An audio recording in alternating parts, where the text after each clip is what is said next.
Дали тази седмица ще бъде благоприятна за любовта? Гледаме само за аспект любов. Нека видим какво ще покажат картите за тази седмица. Тази седмица не е особено благоприятна за започване на някаква връзка, нови запознанства. Ще имате абсолютно разочарование, ако започнете някаква нова връзка.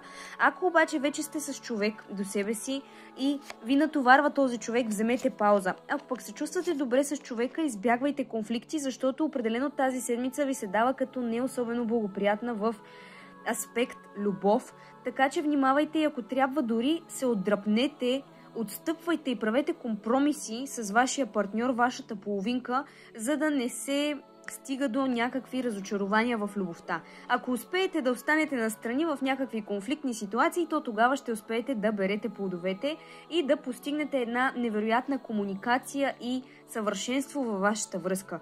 Пожелавам ви успех. За лична таро консултация или подредба може да ми пишете на лично съобщение.